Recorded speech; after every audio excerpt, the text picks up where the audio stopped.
Olá, meus amigos e minhas amigas do curso de Teologia para leigos e leigas, paz e bem. Então, terminamos o Antigo Testamento.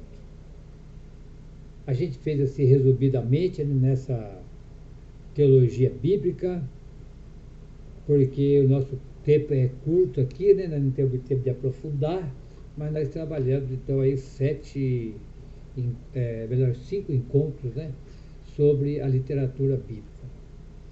E agora nós estamos já então no Novo Testamento. Mais um vídeo está chegando aí. Vocês, por favor, compartilhem. Agora nós vamos falar de Jesus, né? Jesus é todo o Novo Testamento. Na Bíblia, nós temos duas grandes partes: o Antigo Testamento e o Novo Testamento.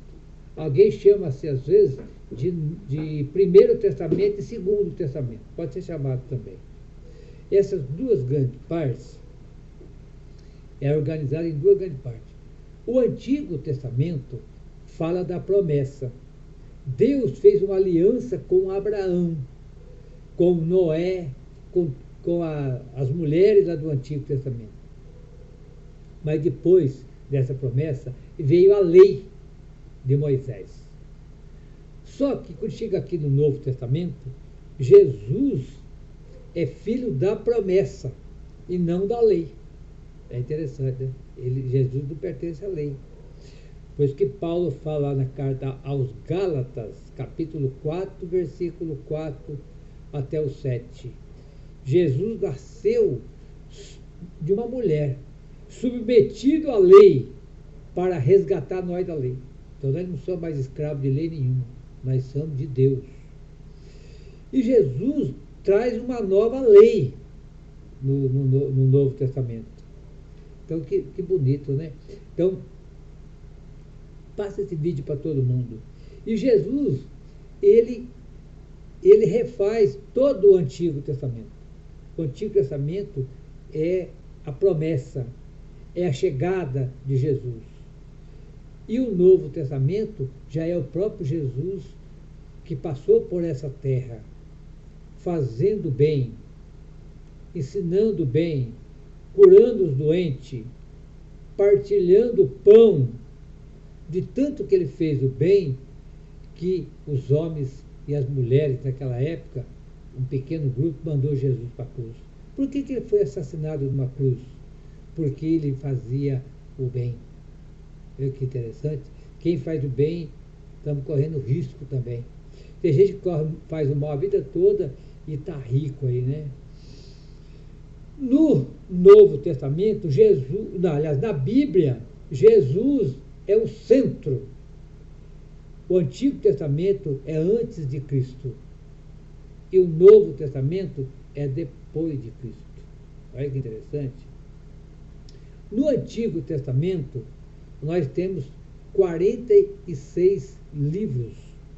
Não é? 46 livros. No Novo Testamento, nós temos 27 livros. Desses 27 livros que nós temos no Novo Testamento, só 4 são livros. Seis são livros. Os 4 evangelhos, o livro do Atos dos Apóstolos e o livro do Apocalipse de João. Os outros 21 são cartas. Carta de Paulo, cartas católicas, carta de Pedro e assim vai. Carta aos Hebreus e assim vai. Então são 20. No Antigo Testamento, a maior parte foi escrito em hebraico.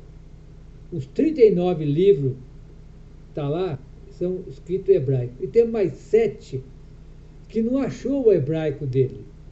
Então, a gente não sabe se foi grego ou foi hebraico, mas acharam só o grego dele, que é o livro de Tobias, né, Judite, os 2 de Macabeus, Tobias, Baruque. Esse livro aí não achou-se o hebraico dele. Ele só achou o grego. Muito bem.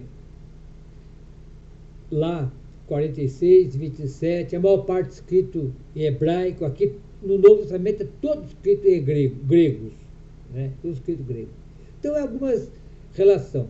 O Novo Testamento é uma revisão do Antigo Testamento. Lá é a lei de Deus, está nos 10 mandamentos. E aqui Jesus vem transformar uma nova lei. Uma nova lei. Ele vai dizer o seguinte: eu lhes dou um novo mandamento. Amai uns aos outros como eu vos amei. O novo mandamento é o amor. Ó, se todo mundo tiver amor, que nem eu tenho por vocês, assim será a salvação. Então, quer dizer, que o Antigo Testamento era lei. O novo é o amor. Aí ele pega aqui no capítulo 5, né? A hora que a gente chegar aqui em Mateus, a gente vai ver, né? No capítulo 5, versículo 17, ele vai dizer assim, ó, 5,17. Mateus, segundo Mateus. Eu não pense que eu vim abolir a lei ou os profetas. Não vim abolir, mas cumprir. Eu não vim, olha lá. E depois ele vai dizer assim lá no versículo 17, né? Ou melhor, ele já vai dizer mais aqui, ó. Porque eu lhe garanto, agora o versículo 18, eu lhe garanto, não passarão o céu nem a terra, e não se perderá nem mesmo um só, e o vírgula da lei, sem que tudo será cumprido. Agora tem um detalhe, ao versículo 20. Porque eu lhe digo, se a justiça de vocês não superar a justiça dos doutores da lei e fariseus, vocês não entrarão no reino do céu. Não é céu. Céu, no plural. Olha que bonito. A Bíblia, às vezes a pessoa fala, eu quero ir para o céu. Céu no singular. Mas ele usa aqui céu, Por que será? Então, o Novo Testamento começa assim. Começa assim. E tem mais, pessoal. E Jesus, quando chegou aqui, todo mundo entendia no Antigo Testamento que o poder era uma dádiva de Deus. Quem tinha poder é porque Deus me deu poder, eu sou poderoso. Ou eu sou poderosa, eu posso pisar nos outros. Então, o poder no Antigo Testamento é dádiva de Deus. Dádiva quer dizer, Deus dá, né? Deus dá o poder. Já no Novo Testamento, Jesus inverteu tudo. Ele diz, olha, quem quiser ser poderoso ou poderosa, vai servir, vai lavar o pé. Porque o Filho do Homem não veio para ser servido, ele veio para servir. Viu que bonito? Olha só que importante. Aí aqui na apostila de vocês, aí tem assim, ó. Qual que foi então quando Jesus chegou aqui? Ele veio trazer os novos valores evangélicos. E diz aqui que quando Jesus chegou aqui, a democracia já tinha. A democracia já estava posta. Mas estava longe dele, lá na Grécia, lá em Roma. Mas aqui na Palestina não tinha nada de democracia. Aqui era a ditadura do Império Romano e também do judaísmo, que é a lei. Lá no Antigo Testamento, Deus era desse tamanho, ó. Vou fazer aqui no computador, desse tamanho. E a lei era desse tamanho. Agora, a lei está desse tamanho e Deus está desse tamanho. Reduziram Deus à lei. Pode, não pode, pode, não pode, eu posso. Não pode, pode. Não posso, eu posso. Não pode. Você não vê que agora está assim? Lá na igreja, o que pode e o que não pode? O padre, pode fazer isso? O bispo, pode fazer aquilo? O padre, é permitido? Padre, não é permitido? Está parecendo uma alfândega que pode passar, não pode passar? Não. A igreja não é assim e nem pode ser. A igreja é o reino dos céus, o reino de Deus. Por que tem que colocar um monte de pode, não pode? É o que ele fala aqui, ó, o versículo 20. Versículo 20 do capítulo 5. É justiça. Olha lá, se a justiça de vocês não superar a justiça do autor da lei, você não vai estar no reino do céu. Então, a igreja é para praticar a justiça e a caridade. Agora fica criando um monte de coisa, né? Outra coisa aqui, ó. Jesus imprimiu um novo jeito. Jesus imprimiu tudo. Tudo de Jesus era diferente. Vamos dar um exemplo? A gente podia falar aqui na espiritualidade de Jesus um pouquinho. Vamos falar um pouquinho, já que ele está entrando no Novo Testamento.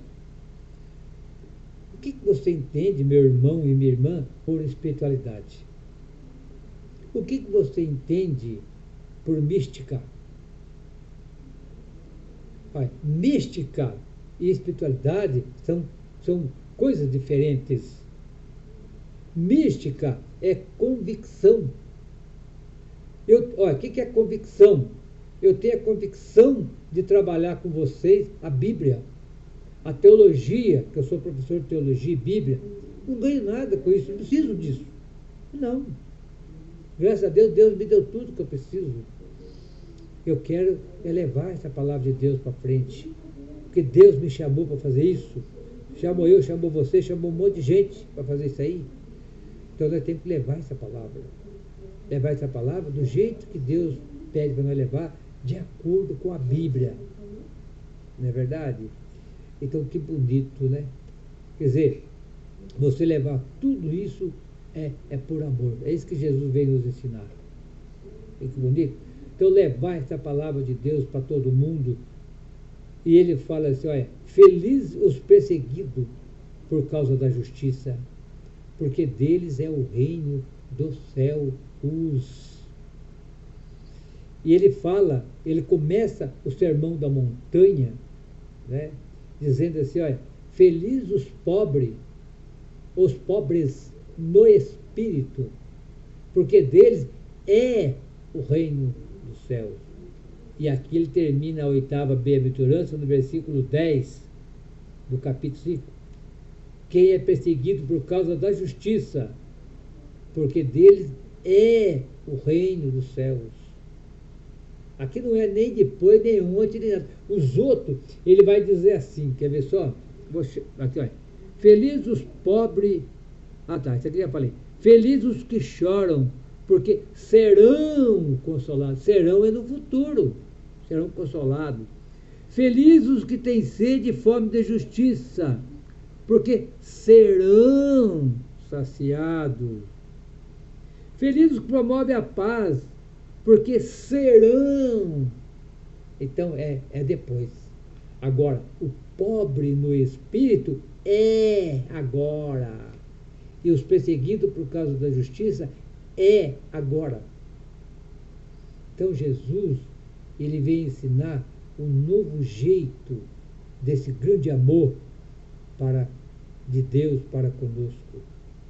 Amai uns aos outros, como eu vos amei. Olha que bonito. Não tem nenhum amor maior do aquele que dá vida pelo seu irmão. Então Jesus amou tanto que ele diz o seguinte: eu vim não para servir, ou melhor, para ser servido, eu vim para servir. Quem quiser ser o maior, que seja servidor de todos e de todas, né? Então, ele mudou completamente o modo de pensar de todos o pessoal. Completamente o modo de pensar, né? O pessoal pensava que poder era Deus que dava, aí eu podia fazer o que eu queria. Mas Jesus falou que não. Que o mais importante aqui é a humildade. Voltando a falar na mística, a mística é convicção, aquilo que eu quero fazer. E espiritualidade, o que é? E espiritualidade é o estilo de vida. Vamos dar um exemplo? Vou pegar aqui agora essa água aqui. Ó. Quando eu for tomar essa água, ó, está na garrafa, eu posso pegar ela e tomar assim, ó. Olha, refrescou o meu estômago.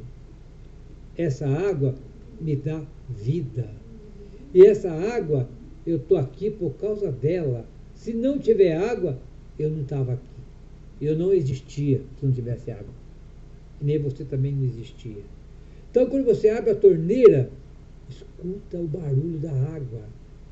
Fica pensando, ó Deus, que milagre o Senhor nos trouxe, que é essa água. Quando você vai almoçar ou jantar, você vai comer a refeição ou você vai tomar uma refeição? O que é certo? É tomar. É você olhar para aquela comida e dizer, aqui está meu feijão, meu arroz, a minha salada, a minha carninha, ou ovo, ou peixe, o que tiver ali. Obrigado, Senhor.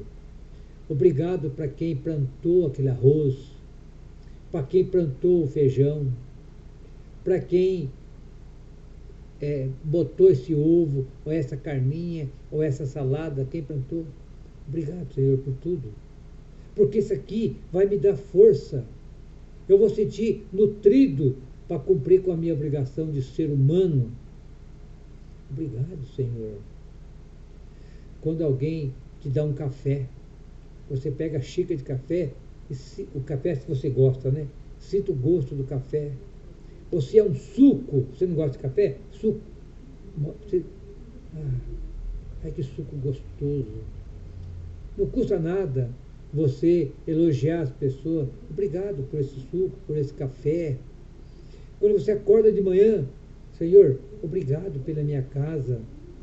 Obrigado pela minha família. Obrigado pelo meu banheiro, que eu vou lá, dou descarga, limpa tudo. Pela água.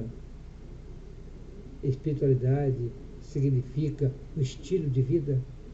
Agradecer a Deus por tudo. Por tudo.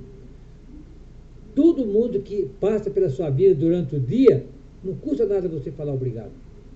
E dizer, olha, beleza para você, continua assim que você está certo. Então, Deus passa pela... Jesus fazia assim. É só você ler Filipenses. Não é isso? Filipenses capítulo 2. De 6 a 9. Vamos ler lá para não entender? Ver que como é lindo lá. Vai, só para vocês entenderem como que é forte essa parte aqui, ó. Vai dizer assim, ó.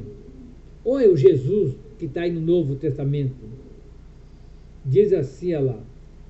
Ele estava na forma de Deus, mas renunciou o direito de ser tratado como Deus.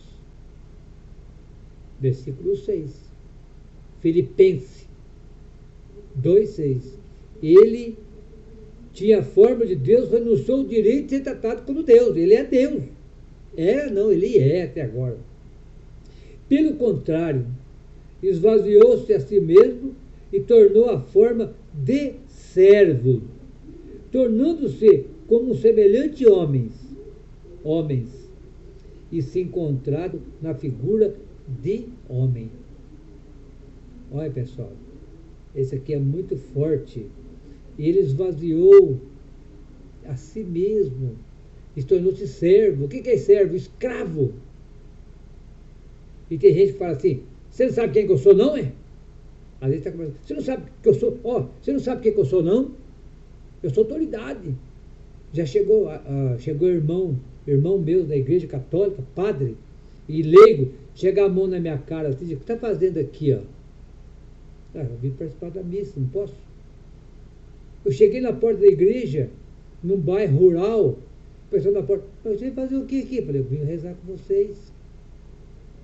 Você viu como é que é da igreja católica? Como é que é? Teve um dia que eu entrei na sala, tinha 30 pessoas, ficou 5. 25 saiu. Por quê? Não queria ouvir essa palavra que eu falo desse jeito, não. Queria ouvir de outro jeito. Mas tem um outro evangelho diferente desse? Se tiver, então, que outra pessoa que está fazendo isso diferente, parabéns para ele. Eu não acho que tem outro evangelho. Foi o que Paulo falou lá na carta aos Gálatas, né? Capítulo 3. Eu ensinei uma coisa, mas veio os falsos profetas, veio os intrusos. Olha, falso profeta, intruso, falsos irmãos. E ensinaram outro evangelho que não existe. Está na carta aos Gálatas. Nós estamos no meio da Bíblia, que vai terminar amanhã. Olha só que lindo. E ele vai falar aqui, olha lá. Rebaixou-se a si mesmo, fazendo obediente até a morte, e a morte de cruz. Por isso Deus o elevou, o posto mais alto, e lhe deu um nome, que está acima de qualquer nome, que ele chama-se Cristo e Senhor. Olha que bonito. Mas o tempo passa muito rápido, criançada, e a gente não tem que falar muito. Vamos continuar um pouquinho agora, o Evangelho segundo Mateus. O Evangelho segundo Mateus é o primeiro, né? Agora na nossa literatura bíblica. Porque ele está falando de literatura. Na história, vocês vão ouvir em muito lugar, e vai ouvir de nós também, que o primeiro a escrever o Evangelho, que a carta foi antes, a carta de Paulo foi antes, foi Marcos, lá no capítulo 70, ou melhor, no ano 70, 75. Mas por que ele está falando de Mateus primeiro? Porque na literatura bíblica ele é o primeiro aqui, né? Mas por que ele é o primeiro aqui se o Marcos é o primeiro na história? Porque quando a Bíblia foi escrita, lá no ano 380 a 400 depois de Cristo, tinha uma corrente liderada por Santo Agostinho e convenceu o São Jerônimo, que o dia dele é amanhã, né? Mas do grande santo, que é o grande biblista São Jerônimo, convenceu ele que tinha uma corrente que o Evangelho de Mateus, segundo Mateus, era o primeiro. Mas depois que a gente foi estudar o Evangelho segundo Marcos, tem várias evidências que o segundo Marcos é primeiro. Mas nós não vamos discutir essas coisas agora, porque o que interessa é conhecer o Evangelho segundo Mateus. O Evangelho segundo Mateus, nós já começamos a falar um pouquinho dele aqui, né? Você estava acompanhando comigo aqui, né? Falando um pouquinho dele aqui já, ué. E nós falamos já do capítulo 5, né? E falamos já do capítulo 5, falamos lá onde ele começa, falamos já do Sermão da Montanha. Então o Evangelho segundo Mateus, ele está organizado. Jesus veio trazer a nova lei. Lá no Antigo Testamento, Moisés subiu na montanha para receber a lei de Deus. Segundo Mateus, ele sobe na montanha também e faz o Sermão da Montanha, abertura daquele capítulo 5, que é as bem-aventuranças. Enquanto Lucas tem 4 bem-aventuranças, o segundo Mateus tem 8. Né? Outra coisa interessante também do Evangelho segundo Mateus, ele organizou o Evangelho segundo Mateus de acordo com a justiça. O Evangelho segundo Mateus é o Evangelho da justiça. Vai aparecer 7 vezes o termo justiça, enquanto o Marcos é 0. Mas então o Marcos não preocupou com a justiça? Preocupou. Só que não entrou o termo justiça aqui. Aqui tem 7. E ele organizou o livro também em 7 partes. 7 partes. 5 sermões e tem uma introdução.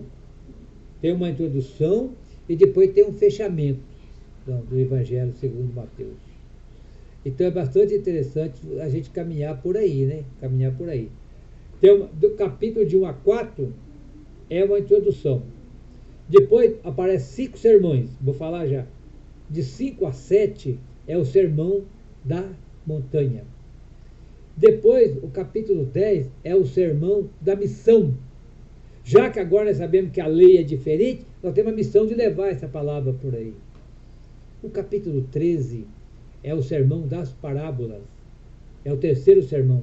Já que nós recebemos a orientação no capítulo 5, nova lei, agora nós temos a missão de levar, no capítulo 13, tem que falar a língua do povo, a falar a leitura popular da Bíblia, que é as parábolas, capítulo 13. Mas tudo isso nós temos que, não podemos esquecer do quarto sermão, que é o sermão da comunidade, o sermão da igreja. Todos nós que vivem em comunidade devem ler o capítulo 18. Hoje não vai dar tempo aqui, ó, já está com 25 minutos. Leia lá. É uma maravilha. E depois, o capítulo 24 e 25 é o sermão da vigilância. Cuidado, para nós não cair no pecado. E depois tem um apêndice final, né? Que é o capítulo 27 e 28. Esse é o Evangelho segundo Mateus. Muito bem organizado. Bem organizadinho. Aí na apostila de vocês, para quem tem apostila, está tudo certinho aí. Outra coisa importante também, que é o Evangelho segundo Mateus, que eu estou falando para vocês, ele é organizado, ele começa o Evangelho dele com... Vamos lembrar aqui um pouquinho o Evangelho segundo Marcos. O Evangelho segundo Marcos, na época da guerra, que é do ano 66 ao ano 73, teve uma guerra santa. Foi a perseguição do Vespasiano, não, era o Nero primeiro. O Nero morreu no ano 68, entrou o Vespasiano. E a perseguição era muito grande contra as comunidades cristãs. Então houve lá uma guerra, perseguição contra o povo judeu. E os romanos voltaram, né, expulsaram os romanos de lá, no ano 68, 69. Colocaram o governo, não pagaram mais impostos. Mas o Roma é poderosa. No ano 70 ela voltou bem organizada, entrou pelo norte e chegou até Jerusalém. E lá destruíram o templo e destruíram Jerusalém. Foi o maior desastre para o povo de Israel. É a destruição do templo e a destruição de Jerusalém. O povo não acreditava naquilo que eles estavam vendo. Os dois maiores pilares da religião deles foi destruída. E agora? Nós estamos no ano 85. A política do império é de terra arrasada. Ele chega matando todo mundo. É que nem vocês veem lá o Talibã, ou vocês veem lá hoje o Estado Islâmico, vai matando todo mundo. Estados Unidos também, que matou mais de 500 mil pessoas, depois daquele ataque em Nova York, é o império, vai matando. Você aceita ser escravo? Não, então você morre. Você aceita? Beleza, vai trabalhar para nós. E a terra vai tudo para a mão do império. E o Evangelho segundo Mateus está nessa época. E ele é pós-catástrofe. Mas teve sobrevivente aqui. Nós temos que viver. E os doutores da lei reuniram na cidade de Jâmia e chamou todo mundo para uma reunião. E ali foi a maior tristeza para o povo cristão.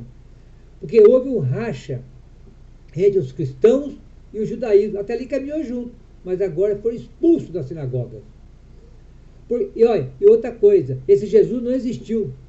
Para com essa besteira aí. Não, mas nós vimos tudo, ele ressuscitou. Não. Rachou. Aí os cristãos ficaram na rua. Não tem mais sinagoga, não tem mais sacerdote, não tem mais templo, não tem mais Jerusalém. E agora? Aí o Evangelho segundo Mateus usa uma frase assim, olha: quero misericórdia e não sacrifício. Capítulo 9, versículo 13. E também o capítulo 12, versículo 7. Quero misericórdia e não sacrifício. Por quê? Não tem mais tempo para fazer sacrifício. E eles pegam essa frase, é do profeta Oséias, capítulo 6, versículo 6. E o Evangelho segundo Mateus vai nesse caminho. E eles terminam o Evangelho, eu vou pegar aqui só para vocês verem, que nós já estamos chegando no nosso final também, né? O Evangelho vai terminar assim, ó, para o pessoal, né? Qual que está certo agora? É a sinagoga ou é a casa? Eles foram expulsos, eles foram para as casas, né? E agora? Quem somos nós? E quem que é a nossa missão? Deus está com quem? Quem é o verdadeiro Deus? E Jesus, quem foi? Ele de fato é o Messias? Aí vem o Mateus para dar uma consolação. Ele vem aqui dizer, olha, vocês estão certos, Deus está com vocês. E é o Evangelho da consolação, o Evangelho da revelação e o Evangelho da nova justiça. A justiça de Deus no Evangelho segundo Mateus é diferente da justiça dos homens. Só vocês lerem lá o capítulo 20, para me encerrar. Capítulo 20, segundo Mateus, de 1 a 16. É uma parábola. O homem saiu de manhã e contratou trabalhadores. Saiu 9 horas, contratou trabalhadores. Saiu meio-dia, contratou trabalhadores. Saiu às 3 da tarde, contratou trabalhadores. Foi 5 horas da tarde, contratou trabalhadores. Saiu 5 vezes. E 5 vezes ele contratou. Quando ele contratou um de manhã, ele combinou 1 denário. Ó, vou te pagar 1 denário para você. Tá bom o dia todo. É assim que está lá. Está no versículo 4. Vamos supor que desse denário valia R$100 hoje. Vou pagar R$100 por dia para você. Aí aquele que entrou às 7, trabalhou até às 6, ganhou 100. E todos os outros ganharam 100. Quando chegou aquele que trabalhou das 5 às 6, recebeu 100 também. Aí aquele que trabalhou o dia inteiro falou, puxa, eu vou receber 200. Não, ele pagou 100 também. E o pessoal ia xingar o patrão, resmungar, vai trabalhar o dia inteiro, o sol quente, serviço pesado, e ganhamos 100. O outro ganhou também 100, trabalhando 1 hora só. Essa é a parábola. Para dizer que ali não é a nossa cabeça capitalista. Para nós está tudo errado isso aí. Nós trabalhamos 1 hora, ganhar 100, o outro trabalhou o dia inteiro, ganhou 100. Mas aqui está explicando o reino de Deus, a justiça de Deus que o Mateus quer passar. Que a justiça de Deus é diferente. E lá no Isaías 55, que já é o segundo Isaías, do versículo 6 a 11, ele vai dizer assim, olha, os seus caminhos não são meus caminhos, e os seus projetos não são os meus projetos. Oráculo de Yahvé. Procure Yahvé quanto você puder. Então vamos ficando por aqui, meus irmãos e minhas irmãs. O próximo encontro agora nós vamos sobre o Evangelho segundo Marcos. Agora nós vamos ter 7 encontros no Novo Testamento. O Senhor esteja conosco e Ele está no meio de nós. E que o Senhor nos abençoe. Em nome do Pai, do Filho e do Espírito Santo. Amém. Escreva lá no nosso YouTube. Manda para as pessoas. Vamos juntar mais gente aí para nós conquistar esse reino de Deus. Um abraço a todos.